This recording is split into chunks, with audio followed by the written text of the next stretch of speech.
இன்று குடும்பங்களிலே பல வகையிலும் துன்பத்தை சந்தித்து கொண்டிருக்கிறாங்க.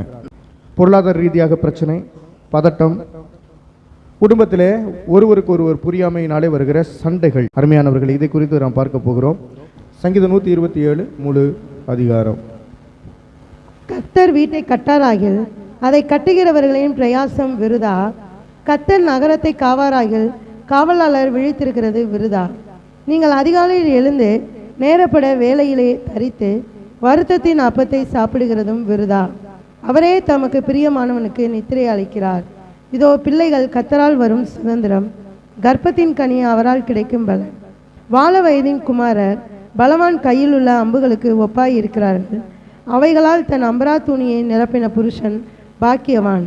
அவர்கள் நாணமடையாமல் ஒளிமுக வாசலில் சத்துருக்களோட பேசுவார்கள். அருமையானவர்களே, குடும்பத்தை குறித்து எழுதப்பட்டிருக்கிற சங்கீதம் 127 சங்கீதம். இன்னைக்கு அநேக குடும்பங்கள் என்ன நடக்குதுன்னா, சண்டை, பிரச்சனை, ஓயாத கண்ணீர், ஓயாத பாரங்கள், துக்கங்கள், சமாதானமின்றி தத்தளிக்கிறதை நம்மளால் பார்க்க முடிகிறது. கணவனும் மனைவியும் இருவரும் மாறி மாறி சண்டை போட்டுக்கிறதுனால பிள்ளைகள் கெட்டு போயிடுறாங்க. பிள்ளைகளுக்கு தேவனுடைய வசனத்தை போதிக்க தவறினதுனால பிள்ளைகள் தாய் தகப்பன் பேச்சை என்ன பண்ண கேட்க மாட்டேங்கிறாங்க. இன்றைக்கி அநேக பிள்ளைகள் ஊதாரியாய் இருக்கிறார்கள். ஊதாரி மைந்தனுடைய கதையை நீங்கள் கேட்டிருப்பீங்க. எனக்கு அருமையானவர்களே, நீங்கள் சிந்தித்து பார்க்க வேண்டும். வீட்டுக்கு ஆசீர்வாதம் தங்க வேண்டும். சொல்லுங்களேன், என்னுடைய வீட்டிலே ஆசீர்வாதம் தங்க வேண்டும். அற்புதம் என்ற ஆசீர்வாதம் தங்கணும். ஆமாம், அற்புதம் என்கிற ஆசீர்வாதம். யோவான் 2 அதிகாரம் 1 முதல் 10 முடிய உள்ள வசனத்தை வாசிக்கும் போது அற்புதம் என்கிற ஆசீர்வாதம் அந்த வீட்டிலே தங்கினதான். உங்கள் வீட்டில் அற்புதம் என்கிற ஆசீர்வாதம் தங்கும்போது தான் அங்கே மேலானவைகள் உண்டாகும். ஆண்டவர் அற்புதங்களை செய்து கொண்டே இருக்கணும். குடும்பம்னா அதில் அற்புதம் இருக்கணும். அல்லேலூயா சொல்லுங்கள். இயேசு அழைக்கப்பட்டிருந்தார் ஒரு வீட்டுக்கு. அந்த வீட்டில் ஆசீர்வாதம் தங்குச்சு. யோவான் 2:2 இருக்கு. யோவான் 2:2 என்ன பண்ண வாசித்து பாருங்க. இயேசு அற்புதங்களை செய்கிறவராக இருந்தார். இயேசுடைய ஒவ்வொரு காரியமும் உன் குடும்பம் ஆசீர்வதிக்கப்படணும். நீ நன்றாக இருக்க வேண்டும். கர்த்தருக்காக நீ பயங்கரமான காரியங்களை செயல்படுத்த வேண்டும் என்று ஆண்டவர் விருப்பப்படுகிறார். யோவான் 2:2. இயேசுவும் அவருடைய சீஷரும் அந்த கல்யாணத்துக்கு அழைக்கப்பட்டிருந்தார்கள். இயேசுவும் அவருடைய சீஷர்களும் கல்யாண வீட்டுக்கு அழைக்கப்பட்டிருந்தாங்க. அந்த வீட்டில் ஆசீர்வாதம் தங்குச்சா இல்லையாங்க? தண்ணீரை திராட்சரசமாய் ஆண்டவர் மாற்றினார். அதே போல் உங்களுடைய வாழ்க்கையில் ஆண்டவர் மாற்றுவார் என்ற எண்ணம் உடையவர்களாய் காணப்பட வேண்டும். எதிர்பார்க்காத நேரத்தில் தான் அற்புதம் நடக்கும். அருமையானவர்களே, கர்த்தர் முதலாக ஒரு அற்புதம் செய்கிறார். 6 ஜாடிகளிலே தண்ணீர் நிரப்ப சொல்லுகிறார். நிரப்பினார்கள். வானத்தை அண்ணாந்து பார்த்து ஜெபித்தான். அந்த தண்ணி சுவையுள்ள திராட்சை ரசமாய் மாறினது. முந்தின ரசத்தை பார்க்கலும் பிந்தின ரசம் சுவையுள்ளதாக இருந்தது. இதே போல உங்களுடைய வாழ்க்கையிலும் ஒவ்வொரு கட்டத்திலும் கர்த்தர் மிராக்களை செய்ய போதுமானவராக இருக்கிறார். எத்தனை பேர் விசுவாசிக்கிறீங்க? விசுவாசிங்க. ஏன்னா உங்கள் குடும்பம் சமாதானம் அடைய வேண்டும். உங்கள் குடும்பத்தில் ஆறுதல் உண்டாக வேண்டும். உங்கள் குடும்பம் தேவனுடைய குடும்பமாக இருக்க வேண்டும்.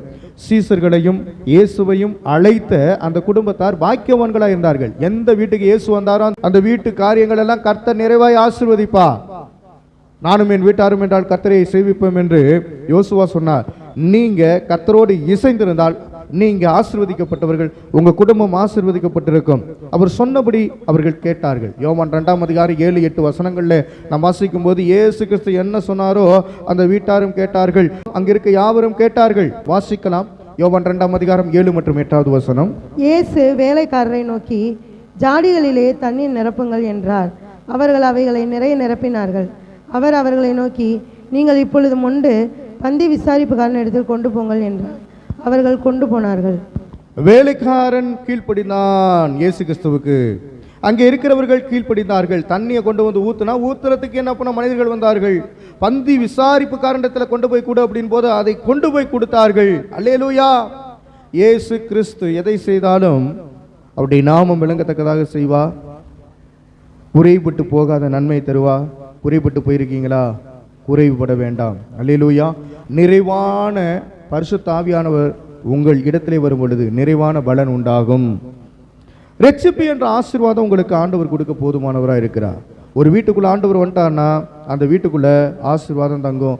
லூக்கா 19 அதிகாரம் 1 to 10 வசனங்கள்ல வாசிக்கும் போது, பாவரிக்கை ஒரு மனிதன் ஏறெடுத்தான். ஆண்டவர் என்ன பண்ணா பாவ மன்னிப்பு கொடுத்தார், ஆசீர்வாதத்தை கொடுத்தார், தேவனுடைய ஐஸ்வர்யத்தை கொடுத்தார். ரட்சிப்பு என்கிற ஆசீர்வாதத்தை ஆண்டவர் கொடுக்க போதுமானவராக இருக்கிறார். லூக்கா 19 அதிகாரத்தில் என்ன சம்பவம் இருக்கிறது, யாரை குறித்து எழுதப்பட்டிருக்கிறது, 1 முதல் 10 முடிய உள்ள வசனங்களிலே நீங்கள் அதை வாசிக்கும் போது என்ன பண்ண புரிந்து கொள்ள முடியும். அருமையானவர்களே, உங்கள் வீட்டுக்குள்ளே ஆசீர்வாதம் தங்கணும்னா நீங்கள் பாவ அறிக்கை செய்யக்கூடியவர்களாக இருக்கணும். யாரை குறித்து எழுதப்பட்டிருக்கிறது? சகேவை குறித்து எழுதப்பட்டிருக்கு. சகேவ் எப்படிப்பட்டவன்? பாவியான ஒரு மனுஷன். அந்த பாவியான ஒரு மனுஷன் என்று சொல்லும்போது கவர்மெண்ட்டில் நல்ல வேலை பார்த்தாலும் கூட அவன் வட்டிக்கு விடுறவனாக இருந்தான். அருமையானவர்களே, இயேசு ஒரு வீட்டுக்குள்ளே வந்துட்டார். மரத்து மேலே உட்காந்துருந்தவனை பார்த்து ஆண்டவர், சகேவே கீழே இறங்கி வா, உன் வீட்டில் தங்கன்னு சொல்லி ஆண்டவர் சொன்னார். வீட்டில் போய் என்ன பண்ணா, உட்காரும் பொழுது இவனே உணர்வடைந்து பாவ அறிக்கை செய்ய ஆரம்பித்தான். ஆண்டவரே, நான் அதிகமாக வட்டிக்கு வாங்குறவன், இனிமேல் நான் வட்டிக்கு அதிகமாக வாங்க மாட்டேன் ஆண்டவரே. யார்கிட்ட எல்லாம் அப்படி வாங்கினேனோ அதெல்லாம் நாளத்தனையாக நான் கொடுத்து விடுகிறேன் என்று கொடுத்து விட்டான். ரட்சிப்பு என்ற ஆசீர்வாதம் வீட்டுக்குள்ளாக தங்க வேண்டும். உங்கள் வீட்டுக்குள்ளே ரட்சிப்பு இருக்கிறதா? ரட்சிப்பு என்ற ஆசீர்வாதம் இருக்கிறதா? அது முக்கியம். மூன்றாவது, அபிஷேகம் என்ற ஆசீர்வாதம். அப்போஸ்தலர் 2ஆம் அதிகாரம் 1-4 வசனத்தில் அப்போஸ்தலர்கள்லாம் ஒருமனப்பட்டு அந்த வீட்டுக்குள்ளே ஜெபிக்கும் போது, ஒருமனப்பட்டவர்களாக ஜெபிக்கும் போது ஆண்டவர் அவர்களுடைய ஜெபத்தை கேட்டார். அப்போஸ்தலர் 2ஆம் அதிகாரம் 1வது வசனத்தை வாசிங்க. பெந்தகோஸ்தே என்னும் நாள் வந்தபோது அவர்கள் எல்லாரும் ஒருமனப்பட்டு ஒரு இடத்திலே வந்திருந்தார்கள். ஒருமனப்பட்டு ஒரு இடத்துல வந்திருந்தார்களாம். பெந்தகோஸ்தே என்னும் நாள் வந்தபோது. அருமையானவர்களே, நீங்கள் ஒருமனப்பட்டு ஒரு இடத்துல கூடி ஜெபிக்கும் போது அந்த வீட்டில் ஆசீர்வாதம் தங்கும். இது ஜெப இல்லமாக இருக்கிறது. ஜெப வீட்டிலே நீங்கள் கூடியிருக்கிறீர்கள். இந்த வீட்டிலே உங்களுக்கு ஆசீர்வாதம் கர்த்தர் மூலமாக உண்டாகும். இந்த சின்ன வீட்டுக்குள்ளாங்க நம்ம உட்காந்து ஆராய்த்து கொண்டிருக்கிறோம் அல்லவா? இந்த வீட்டின் மூலமாக ஆசீர்வாதம் தங்கும். ஏன்னா அபிஷேகம் என்ற ஆசீர்வாதம் இங்கே இருக்கிறது. இந்த ஆசீர்வாதம் தேவனிடத்திலிருந்து உண்டாகிறது. இந்த தேவனிடத்திலிருந்து உண்டாகிற ஆசீர்வாதத்தை நாம் பெற்றுக்கொள்ளும்படியாக இருக்கிறோம். ஒருமனப்பாட்டின் ஆவியை ஆண்டவர் நமக்கு கட்டளையிட்டிருக்கிறார். கர்த்தருக்காக காத்திருக்கிற ஒரு அனுபவம். பெந்தகோஸ்தே நாளிலே அவர்கள் கூடி ஜெபித்தார்கள். அவர்கள் இடம் அசைந்ததாம். ஏன்னா அவ்வளவு தூரம் ஆர்ப்பரித்து ஆண்டவருடைய நாமத்தை மகிமைப்படுத்தினார்கள், துதித்தார்கள், ஜெபித்தார்கள், தேவனுடைய பிரசன்னத்தை உணர்ந்தார்கள். அப்படிப்பட்ட இல்லமாக நம்முடைய இல்லம் மாற வேண்டும். கர்த்தருக்காக காத்திருக்கணும். லூக்கா 24ஆம் அதிகாரத்தில் 49வது வசனத்தை வாசிங்க. நீங்க கர்த்தருக்காக காத்திருக்கணும். வீட்டுக்குள்ளாக உட்கார்ந்து அமர்ந்து காத்திருங்க. இரவு தோறும் காத்திருங்க. பகல் நேரத்தில் காத்திருங்க. உங்களுக்கு இஷ்டமான நேரங்களில் எல்லாம் கர்த்தரை மகிமைப்படுத்துங்க. எல்லா நேரமும் கர்த்தருக்கு இஷ்டமான நேரம் தான். தேவனை புகழ்வதற்காக தான் நாம் இருக்கிறோம். ஆண்டவரை அண்டு கொள்வதற்காக தான் நாம் இருக்கிறோம். தேவனுக்காக பக்தி வைராக்கியம் பாராட்டுவதற்காக தான் இருக்கிறோம். அபிஷேகம் உண்டாகிறது, ஆறுதல் உண்டாகிறது. வாசிக்கலாம். லூக்கா 24:49வது வசனம். என் பிதா வாக்குத்தத்தம் பண்ணினதை இதோ நான் உங்களுக்கு அனுப்புகிறேன். நீங்களோ உன்னதத்திலிருந்து வரும் பலனால் தரிப்பிக்கப்படும் வரைக்கும் எருசலேம் நகரத்தில் இருங்கள் என்றார். உன்னதத்திலிருந்து வரும் ஆசீர்வாதத்தை பெற்றுக்கொள்ளும்படியாக நீங்கள் எருசலேமிலே தங்கியிருக்க வேண்டும் என்று சொல்லும் பொழுது, தேவ ராஜ்யம் என்பது எருசலேம். அருமையானவர்களே, நீங்கள் காத்திருக்க வேண்டும். தேவனுடைய பிரசன்னத்தை உணர்கிறவரை, அபிஷேகத்தை அனுபவிக்கிறவரை காத்திருக்க வேண்டும். அப்படி காத்திருக்கும் போது தேவன் உங்களை நிரப்புவார், பயன்படுத்துவார். அப்போஸ்தலர் 1ஆம் அதிகாரம் அதனுடைய 5வது வசனத்தை வாசித்து பாருங்க.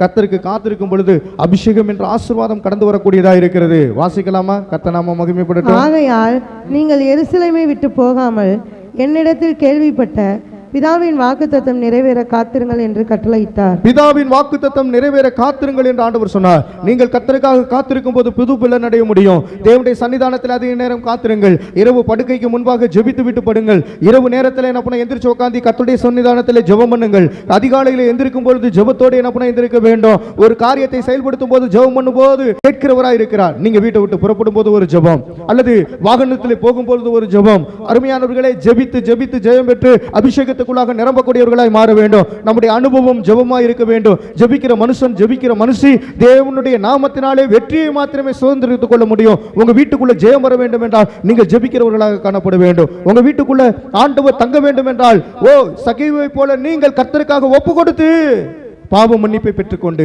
கர்த்தருக்காக கொடுக்கிற விஷயத்திலே முன் உதாரணமாய் இருக்க வேண்டும். எனக்கு அருமையானவர்களை, பாவங்களை அறிக்கை செய்து விட்டு விடுகிறவன் இரக்கத்தை பெறுவான். தேவன் இரக்கம் செய்வார். இப்போ உங்கள் உள்ளத்தில் ஆண்டவர் பேசிக் கொண்டிருக்கிறார். விட வேண்டிய பாவங்களை விட்டு ஒழித்து கர்த்தருக்கு முன்பாக செமையான காரியங்களை எதையெல்லாம் செய்யணுமோ அதையெல்லாம் ஆண்டவர் கற்றுக் கொடுத்துக் கொண்டிருக்கிறார். இயேசு உங்களை அழைத்திருக்கிறார். இயேசு உங்களுக்காக அவர் வாழ்ந்து கொண்டிருக்கிறார். அவருடைய வாழ்க்கையை நாம் கற்றுக்கொள்ள வேண்டும். அவருடைய முறைமையின்படி நாம் நடக்க வேண்டும். அவர் நமக்கு மாதிரியை காமித்து போயிருக்கிறார். அந்த மாதிரியின்படி நாம் நடக்க சித்தமுள்ளவர்களாக இருக்க வேண்டும்.